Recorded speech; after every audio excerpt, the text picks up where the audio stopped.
Salut, cette semaine je voulais revenir sur une vidéo que je vous avais proposée sur comment faire des conserves.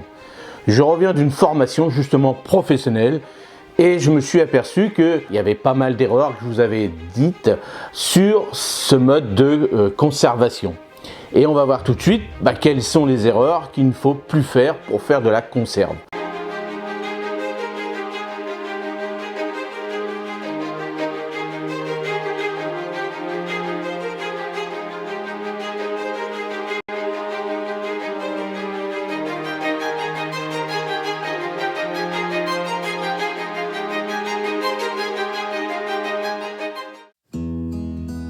De tout temps, l'homme, c'est-à-dire l'humanité, a voulu garder des aliments pour la disette, lors des famines. Donc ils ont essayé de trouver des solutions pour pouvoir conserver leurs aliments.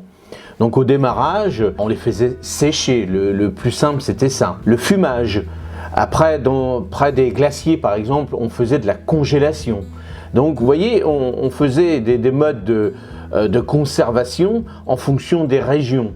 Et à fur et à mesure, on a évolué, c'est-à-dire qu'on les a mis à sécher avec du sel par exemple, ou après avec de la graisse, de l'huile, les conservations dans le miel, dans le sucre, tout ce qu'on trouvait autour de son environnement, on essayait de garder le plus simplement possible nos aliments. Alors bien sûr, dans ces périodes-là, les aliments, je pense que les estomacs étaient plus costauds que les nôtres, les produits étaient quand même plus naturels et moins, on va dire, transformés. Donc, vous voyez, ils ne pouvaient pas garder pendant des années, mais quoique dans le froid, par exemple, ils pouvaient garder certaines denrées très longtemps.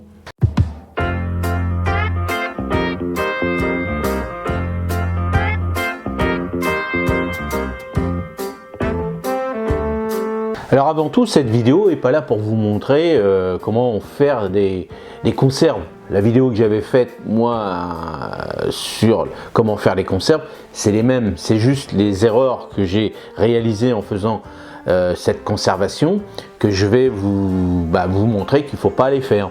Mais sinon, le même procédé, c'est exactement la même chose, hein, l'eau chaude et haute, nettoyer ses contenants et autres, ça c'est vraiment primordial. La première chose qu'on va revenir là-dessus, c'est la cueillette. Par exemple, vous allez cueillir vos haricots, vous allez cueillir vos légumes, vous allez cueillir dans la nature par exemple. Donc il faut éviter que ces produits soient souillés par exemple dans la nature. Vous ne savez pas s'il y a des animaux ou autres, et chez vous, vous ne savez pas si vos animaux domestiques ont fait leurs besoins autour.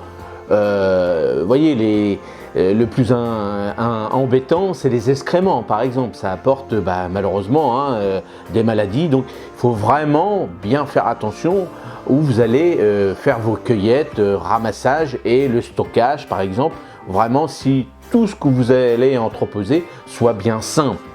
Quand vous allez commencer à éplucher et autres, bien vous laver les mains, bien sûr, bien désinfecter tout votre endroit par exemple. Si vous allez faire vos conserves entre les légumes, vos conserves entre la viande par exemple, bien sûr vous ferez deux plans de travail, c'est-à-dire que vous allez commencer à nettoyer, éplucher, nettoyer vos légumes par exemple dans un endroit, vous allez les stocker dans un endroit, vous allez bien nettoyer après tous vos plans de travail si vous en avez qu'un par exemple.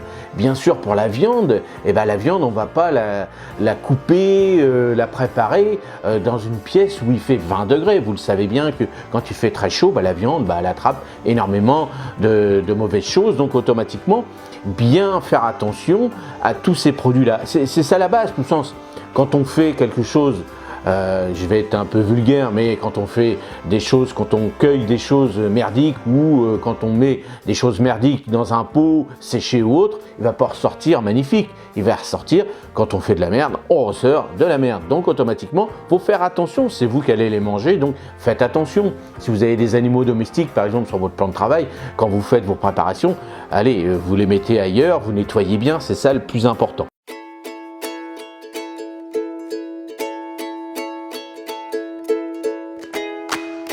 Alors quels sont les risques? Les risques, c'est quand vous allez, je vous expliquais tout à l'heure les risques de maladie par exemple, mais le plus important c'est le botulisme. Alors le botulisme, je vais vous apprendre quelque chose, mesdames, vous le savez, c'est dérivé du botox.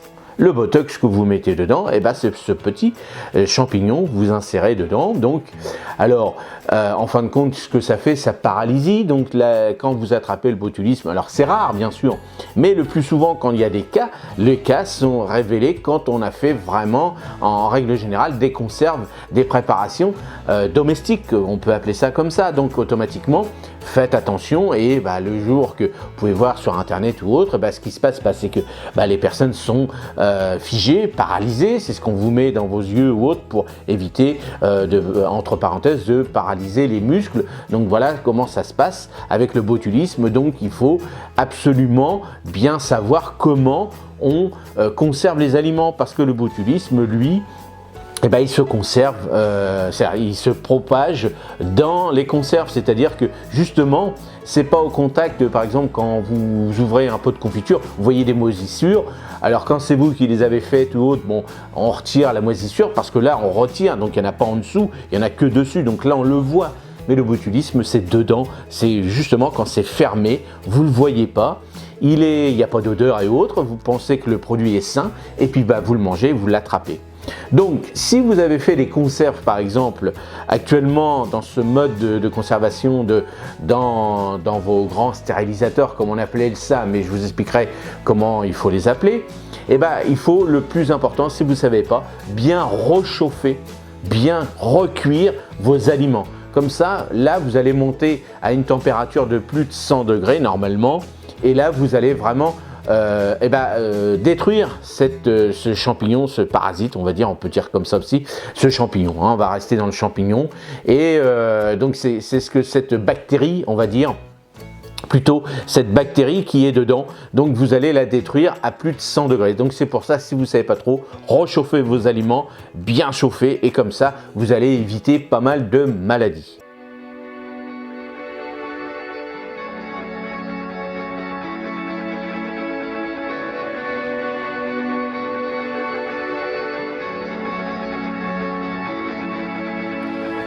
Alors la conservation, comme je vous ai expliqué tout à l'heure dans le début de la vidéo, la conservation, donc on en fait énormément. On a vraiment, depuis des siècles, voulu conserver les aliments. Mais moi, ce que je vais vous parler vraiment, c'est de la conservation, pasteurisation ou stérilisation. Alors moi, j'ai été bête comme la plupart. J'ai été chercher mon stérilisateur. Je l'ai acheté sur Amazon parce qu'il n'y en avait pas disponible autour de chez moi, donc je l'ai acheté sur Amazon et c'était marqué stérilisateur. Donc j'ai dit, je vais stériliser, je vais faire de la stérilisation. Et c'était même pas marqué sur le petit formulaire, c'était un pasteurisateur en fin de compte. Pourquoi? Parce que la stérilisation et la pasteurisation, ce n'est pas la même chose. Grosso modo, la pasteurisation, vous allez monter à moins de 100 degrés, c'est-à-dire jusqu'à 100 degrés, parce que sinon, l'eau, elle s'évapore. Donc, vous allez, à ce moment-là, quand moi j'ai acheté un stérilisateur, c'est un pasteurisateur. Alors, pourquoi nos députés et autres ne mettent pas que c'est un pasteurisateur et non pas un stérilisateur? Parce que comme moi, je me suis trompé. Donc il faudrait arrêter de mettre ce mot. Alors pourquoi ils le laissent? Je ne sais pas du tout. Mais en fin de compte, on fait de la pasteurisation. Donc la pasteurisation, on est limité. La stérilisation, on monte à plus de 100 degrés. Donc au-delà de 100, alors le mieux c'est 120 degrés. Et là, on stérilise, c'est-à-dire qu'on tue toutes les bactéries. C'est-à-dire que le botulisme et autres, il se dégrade. Pasteurisation, on en détruit une partie, mais pas suffisamment, et il faut faire de la stérilisation. Alors, pour faire de la stérilisation, il faut un autoclave. Donc, en France, on n'en trouve pas. Parce que faire de l'autoclave, de la stérilisation plutôt, en France, j'en ai pas trouvé. Donc, on en trouve sur Amazon, qui lui, c'est-à-dire que on en trouve, mais pour les professionnels. Parce que c'est vrai que ce mode de stérilisation, c'est quand même un peu contraignant parce que c'est quand même une grosse cocotte minute. Il y a quand même de la pression, donc je pense que pour le particulier, ils ne veulent pas trop se lancer dedans. Donc on en trouve sur Amazon parce que je pense qu'ils les font venir d'ailleurs. Et bien sûr, avant de vous lancer avec des autoclaves, il faut vraiment trouver un bon procédé. Donc moi, je vais vous mettre quelques liens dans la description de ce que j'ai vu sur Amazon. Mais attention, bien regarder, je n'ai pas vu de commentaires. puisque, alors pourquoi en France on n'en trouve pas? Alors si vous trouvez des vendeurs d'autoclaves, mais qui sont en France avec vraiment une description pour le particulier, je parle bien, hein, parce qu'on en trouve pour les professionnels, mais pour le particulier, si vous connaissez une boîte, n'hésitez pas à le mettre dans les commentaires, comme ça vous allez faire le partage, et ça sera intéressant, comme ça on éviterait de faire des mauvaises choses en pasteurisation.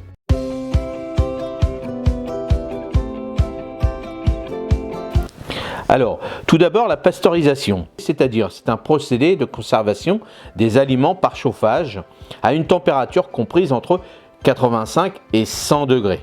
Donc vous voyez, par rapport à nous, ce qu'on utilise dans nos faux stérilisateurs, qui sont des pasteurisateurs, l'eau ne monte pas à plus de 100 degrés. Donc c'est là le gros problème qu'on nous a jamais proposé, parce que moi j'ai acheté un stérilisateur, l'avantage est que par rapport à nos anciens, eux ils mettaient un thermomètre dedans et autres, moi j'ai acheté un truc électronique, comme ça j'avais pas besoin de m'ébouillanter, c'était fermé, je faisais mon petit truc et puis je sortais mes trucs, tout simplement pour gagner du temps entre parenthèses.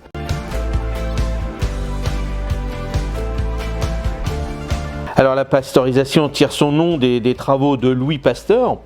C'est sur la stabilisation des vins au 19e siècle que Louis Pasteur ensuite s'intéressa à cette technique et déposa le 11 avril 1865 un brevet pour un procédé de conservation du vin par chauffage, qui fut immédiatement appliqué au traitement de la bière. Donc la pasteurisation de la bière, aussi la pasteurisation du lait par exemple.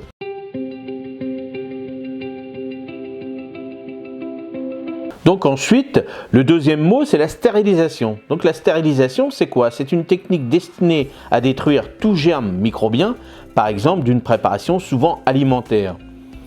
La première technique consiste à porter cette préparation à haute température, c'est-à-dire à plus de 100 degrés. Donc les températures que nous chauffons dans nos fameux stérilisateurs ne montent pas à 100 degrés, puisque si ça montait à plus de 100 degrés, ça s'évapore. Donc pour pouvoir nettoyer, c'est-à-dire enlever tous ces germes et autres, il faut dépasser les 100 degrés. Et dans un stérilisateur de particulier, d'amateur, on ne peut pas. Donc il faut un autoclave. Mais les autoclaves, comme je vous ai dit, c'est difficile à avoir. Donc il faut monter à plus de 100 degrés jusqu'à 180 degrés. Et ce qui va se passer, c'est que pour détruire complètement les germes, c'est-à-dire qu'il faut monter au moins à 121 degrés. C'est-à-dire que l'ensemble dans un autoclave, par exemple, va être à 180. Mais il faut que ça monte à l'intérieur de ce procédé. C'est-à-dire à l'intérieur des aliments. Et vous le savez, pour vraiment que la température monte à l'intérieur, il faut vraiment chauffer à plus de 180 pour que ça chauffe. Ça détruise à partir de 121 degrés, ça détruit tout à l'intérieur. Donc c'est pour ça que dans nos stérilisateurs d'amateurs, on ne peut pas.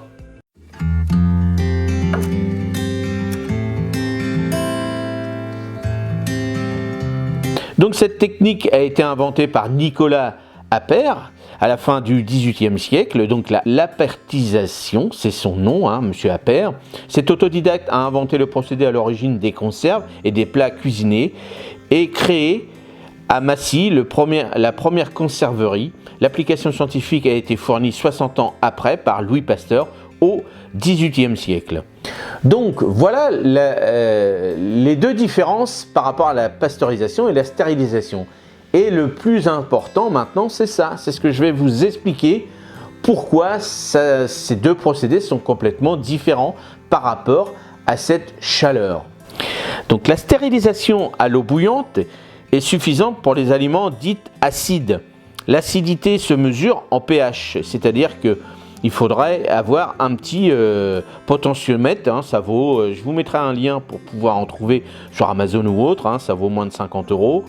Et c'est avec ce potentiomètre que vous allez vraiment mesurer le pH de vos aliments. Alors, quand il est égal ou inférieur à 4,5, on dit que c'est un aliment acide. Les spores des micro-organismes dangereux n'éclosent pas sous un pH de 4,5. Le groupe de ces aliments inclut les sauces et les produits tomates additionnées de jus de citron, les confitures, les marinades et les marmelades, les gelées, les fruits en sirop, les fruits au vinaigre. Alors par rapport à ce petit test, vous voyez, c'est le pouvoir acidifiant de nos légumes et autres. Alors, le plus simplement, voilà, alors je pense que les anciens, eux, savaient, ils rajoutaient du citron, des choses comme ça. mais le goût est peut-être pas le même. Hein. Je peux vous dire que si vous faites des haricots et vous les pasteurisez, vous mettez plein de citron, plus avoir le goût de haricots. Donc vous voyez, alors je pense que les anciens, eux, savaient les petites techniques, et puis c'était de génération en génération, et puis comme je vous ai dit tout à l'heure, la qualité des aliments n'était pas les mêmes qu'on a maintenant. Cette grande différence, elle est là, c'est le pH que moi je n'avais pas dit dans ma vidéo.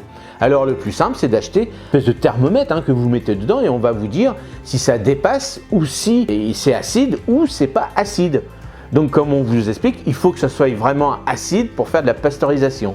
Et il faut, si ça dépasse, si c'est pas acide, eh ben, il faut faire de la stérilisation en autoclave. Et c'est là que ça va vraiment détruire complètement l'ensemble des mauvaises choses qu'il y a à l'intérieur. C'est comme ça qu'il faut faire, et c'est comme ça qu'on ne vous dit pas. Si vous regardez les recettes de la plupart avec du poulet et de la viande, on vous dit rarement qu'il faut penser à voir si vos aliments sont acides ou non.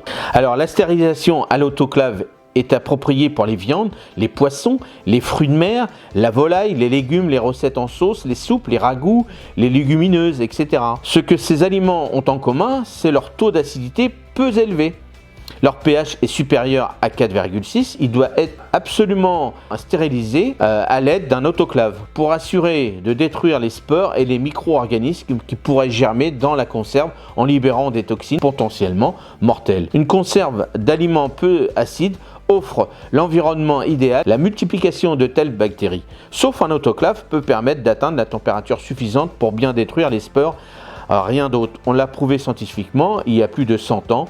Et les conserves industrielles sont toutes faites selon ce standard. Si vous stérilisez des conserves d'aliments peu acides dans un bain d'eau bouillante, le produit va représenter un risque sérieux pour votre santé.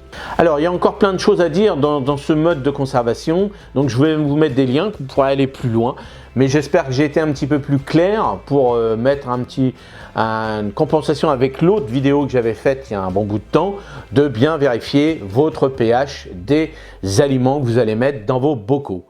Bien sûr, n'oubliez pas, pour me soutenir, j'ai fait les fiches aromatiques, donc ça permet de me soutenir. Et n'oubliez pas aussi, pour vous faire des petits cadeaux, il y a les fiches sur les légumes. Si vous voulez apprendre vraiment à faire votre potager sur l'ensemble, donc toutes ces fiches vont compléter pour vraiment faire un potager de A jusqu'à Z. Donc les fiches légumes sont toujours disponibles. Les fiches aromatiques sont là. Et il y a les fiches multiplication des légumes et des aromatiques qui vont arriver bientôt.